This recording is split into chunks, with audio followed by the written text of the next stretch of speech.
মার্কিন president Donald Trump ঘোষণা করেছেন ইরানের বিদ্যুৎ কেন্দ্র ও জ্বালানি অবকাঠামোতে হামলার পরিকল্পনা তিনি 5 দিনের জন্য স্থগিত রেখেছেন। তার দাবি, যুদ্ধ শেষ করার বিষয়ে ইরানের সঙ্গে গুরুত্বপূর্ণ অগ্রগতি হয়েছে, তবে ইরান এ ধরনের কোনো আলোচনা হওয়ার বিষয়টি সরাসরি অস্বীকার করেছে। শনিবার ট্রাম্প ইরানকে 48 ঘন্টার আল্টিমেটাম দিয়েছিলেন যাতে তারা হরমুজ প্রণালী পুনরায় খুলে দেয়, অন্যথায় তিনি ইরানের জ্বালানি অবকাঠামো ধ্বংস করার হুমকি দেন। যুদ্ধ এখন চতুর্থ সপ্তাহে প্রবেশ করেছে এবং বোমা হামলা অব্যাহত রয়েছে। যুক্তরাষ্ট্রের প্রকাশিত সাম্প্রতিক ফুটেজে দেখা গেছে তারা ইরানের বিভিন্ন সামরিক লক্ষ্যবস্তুতে হামলা চালাচ্ছে।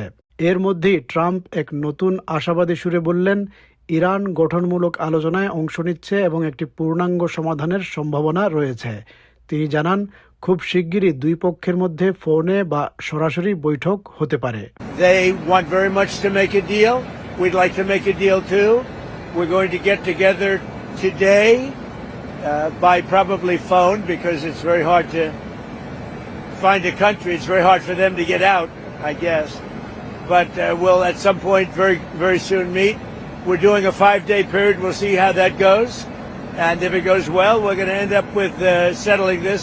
Otherwise, we'll just keep bombing our little hearts out. তবে একই সময়ে ইরানের পররাষ্ট্র মন্ত্রণালয় এক বিবৃতিতে জানিয়েছে, যুক্তরাষ্ট্রের সঙ্গে কোনো আলোচনা চলছে না এবং যুদ্ধের লক্ষ্য অর্জনের আগে তারা কোনো আলোচনায় যাবে না।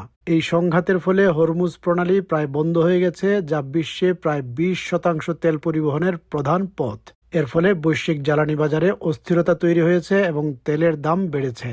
ট্রাম্প ইরানের বৃহত্তম পারমাণবিক কেন্দ্রসহ বিভিন্ন জ্বালানি স্থাপনায় হামলার হুমকি দিয়েছেন। একই সময়ে ইসরায়েলও তেহরানের গুরুত্বপূর্ণ স্থাপনাগুলোতে হামলা চালাচ্ছে বলে জানানো হয়েছে। বিশ্লেষকদের মতে ট্রাম্প এই যুদ্ধ দ্রুত শেষ করতে চান, তবে তেহরানের সরকার এখনও টিকে আছে এবং পাল্টা জবাব দেওয়ার সক্ষমতাও তাদের রয়েছে। ফলে প্রশ্ন থেকেই যাচ্ছে, এই যুদ্ধের আসল লক্ষ্যগুলো কতটা অর্জিত হয়েছে।